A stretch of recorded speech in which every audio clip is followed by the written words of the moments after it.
Hello, I am Matt Williamson at Williamson NFL. Give me a follow on Twitter, all that good stuff. Go check out my YouTube page.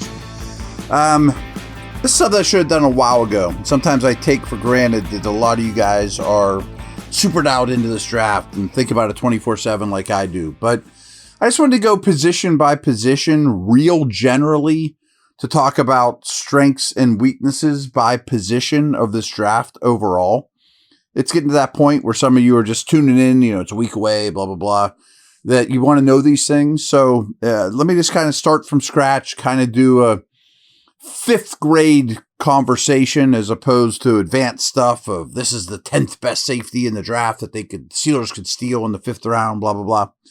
So quarterback, I think there's a misconception that everyone thinks this is the Kenny Pickett quarterback class. It stunk. Pickett went 20. Nobody went in the second round of that draft, if you recall. Ritter and Willis and Corral, terrible, terrible, terrible.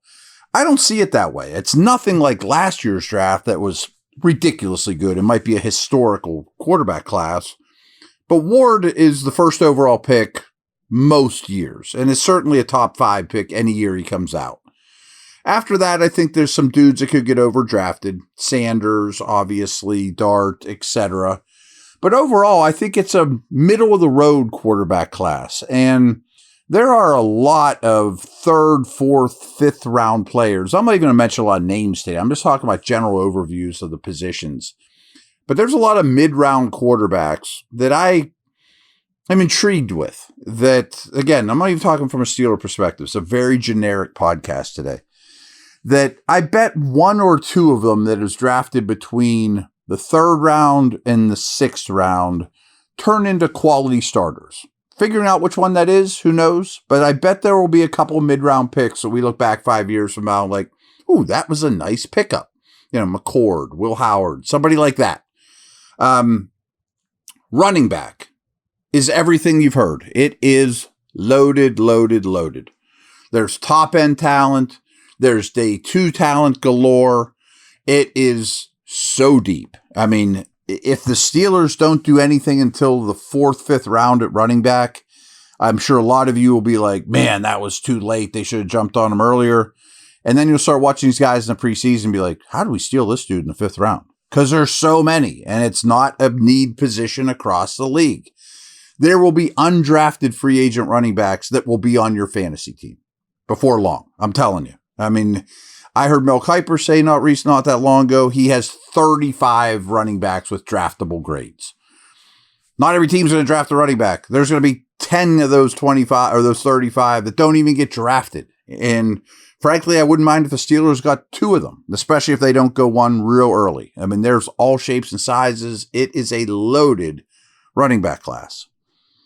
Wide receiver, on the other hand, is much lighter than it has been. It's certainly not Neighbors, Harrison, Odunze, Brian Thomas at the top. Absolutely not. Depth isn't as good as it's been either. We've been so spoiled with tons of receivers coming out as rookies year after year after year. It's not like that. But I will say, and this is very Steeler related, more and more I am finding 5th, 6th, into the 4th round wide receivers that I am starting to really warm up to, and I could give you 10 names, 12 names, that, boy, I'd love to get this guy in camp with a mid-round pick. Maybe he'll hit, or maybe he's going to be a good quality number 3 for his career. But overall, it's not a super strong wide receiver class, especially compared to recent memory. Tight end is excellent. It's the second best offensive position behind running back. I think there'll be 2 drafted in the top 22 picks. Loveland and Warren, Big Ten guys. I think there'll be 2 guys drafted shortly after, Arroyo and Taylor. And then there's depth well into day 3. So we could go down as finding 6 or 7 starters at tight end, out of this draft. I don't think that's crazy. And again, Steelers related. No, it's not a need, but they play 2 and 3 tight ends, and they're going to keep 4 on the roster going forward. Don't tell me that Parham and Hayward are guaranteed roster spots. They only have 2 tight ends that are guaranteed roster spots. So if they would use a 5th or 6th round pick on a tight end that has a 4th round grade, I hope you understand. They might be your number 2 before long with an injury or whatever, let alone your number 3. Offensive line, terrible center class. Last year was a really good center class. Steelers got their center. All right. Well below average guard class. Unless a lot of the tackles end up at guard. There is a high percent. There's very few pure tackles, 6'6", long arms, Joe Alt, blah, blah, blah, prototype guys. Most of the tackles are, arms are a little short. He's only 6'4.5". Maybe he'll start his career at tackle, but end up at guard. So overall, much worse class than last year that had centers and tackles. This year's is a C- group of offensive linemen. That being said, for the Steelers' cause, there's 3rd, 4th, 5th rounders that I would love to grab. And I really hope that they do not ignore offensive line. There is some, not gold, but there's some silver to be mined. There's some dudes there that will hold and stack in this league in the mid rounds. It's just not a really strong class. So running back really strong, tight end really strong. The other positions on offense, mediocre to below average. BetOnline is the world's most trusted betting platform and your number 1 source for betting on all the madness, whether you're a seasoned fan or a first-time bettor. BetOnline is your ultimate game day companion with the largest selection of odds on anything from college basketball to a $200,000 bracket contest. BetOnline continues to be your number 1 sports betting source. From every Cinderella story to every hat trick, BetOnline is you covered with odds, stats, and more for every game, every play, and every win. BetOnline, the game starts here.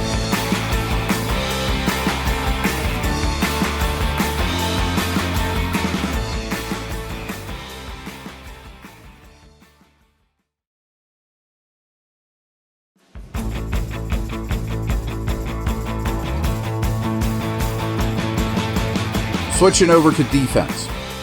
I think you guys are in tune with this by now, but defensive front, edge, tackles, DNs, noses, 3 techniques, stand-up outside linebackers, whatever. Loaded. Now, I don't think the Steelers are going to be very much in the edge market unless it gets to the 6th or 7th round and you look at a guy and think maybe he's better than Moon. And because it's so deep, we have a 5th round grade on him. We grab him, he special teams it, and figure it out from there. But I do think you're going to see tons of edge defenders going off the board all throughout day 1 and 2, which is exactly what the Steelers want, because then other positions should fall to them. And we know that that is a position that many people are after, led by Abdul Carter, but there are many, and there are all shapes and sizes of edge defenders. D-tackle is equally strong. I don't think the 1st round crop is as good as the 1st round edge crop. We've talked these guys to no end. Mason Graham from Michigan will be long off the board. And then you really get into the Steelers' sweet spot of Grant, Harmon, and Nolan, all of whom would fit the bill. I've told you many times, I think their first pick will be one of those 3 in that 18 to 30 neighborhood. I think that is where those guys fall. But man, day 2 has a lot of defensive tackle depth. Again, quality future starters. Rounds 4 and 5 have a lot of really exciting nose tackle prospects. Can nose tackle prospects be exciting? They are to me. And I think they will be the Steelers. Active ones, space eaters, run stuffers. So again, D-line in this draft. And you want the edge guys to go. You want the D tackles to hang. But I think the Steelers should leave this draft with 2 defensive linemen, the big guys, 290 pounds and up. And there is plenty to pick from. So again, running back and D tackle are probably your biggest draft day needs for the Steelers. And they are 2 of absolutely the best and deepest positions in this class. Which, folks, isn't an accident. That's good GMing and good front office work to set yourself up to go fishing in the richest of ponds and lakes to get your fish, you know. Off the ball linebacker is very nondescript for me this year. And admittedly, it's a position I've done the least work on. I think it's a very outside chance the Steelers dip their toe in those waters at all. And it's not great. I mean, Jahad Campbell from Alabama is going in the first round. You're probably going to get 1 or 2 on day 2. And then a lot of mid-round special teams guys. Not a lot of standouts to me at linebacker. Safety is interesting. Now, I don't think the Steelers are interested in the safety. I know they brought in Muari in from South Carolina. I think that's more of a smokescreen than anything else. I don't think that that's a position they're going to pursue after signing Thornhill. But Muari and Starks from Georgia are your tier 1 guys. They're probably slightly below a Derwin James or a Hamilton when they came out. But they are very much first-round potential. And then I think there's 2 safeties, much like tight end. There's 2 first-round type guys, 2 guys that should go shortly after. The dude from Notre Dame, Watts, and a guy you might be familiar with, Winston from Penn State. Both those players I like a ton. They could get their names called in the second round. And then it starts to get a little thin. You know, then it's like a bunch of 4th, 5th round third safeties, special teamers, maybe a future starter or 4 in that group. But overall, it's a C+ group of safeties. I would say the linebackers are a C. Corner is interesting too. You know, Hunter's a stud. And then there could be a little wait until you get to Will Johnson or Barron. The first round corners all have a little question mark around them. Are they fast enough? Or are they healthy enough? Are they big enough?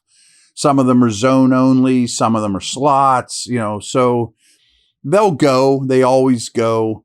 Corners are a need position, but I don't think it's a great crop. There are day 2 guys that I'm okay on. I don't think the Steelers will go a corner in the top 3 rounds. Unless by chance they end up with a wealth of pick through trade downs or whatever. But there are 4th and 5th round corners that I have a lot of interest in.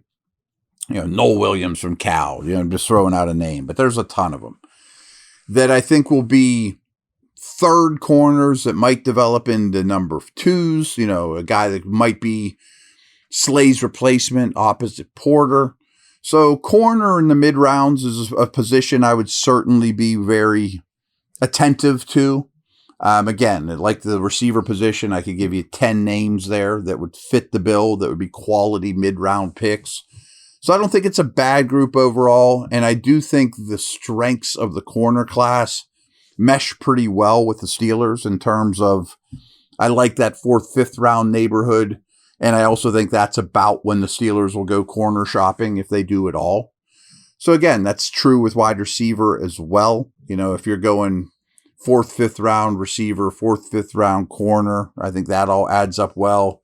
Same with interior O-line or O-line in general. And I know you can only have so many 4th and 5th round picks, but not all these needs will get filled. Running back could come in that neighborhood too, if not sooner. But I'm attacking D-line heavy because there's so many good ones, and I want 2 difference makers, at least 1 difference maker and 1 mid-round type guy. So overall, and this was definitely a Kevin Colbert thing, the Steelers' needs mesh up very well with what's available, you know, and I think, again, that's not an accident. That's just a lot of prep work, and you don't love the receiver group, so you go spend a 2nd round pick on DK Metcalf, and then you get out of that waters for difference makers. You know what I mean? So I hope this was informative. I hope it's not too repetitive to you draft nerds like myself. Yeah, again, this is kind of elementary school welcome to the draft conversation, but it's probably long overdue on my part. Over and out.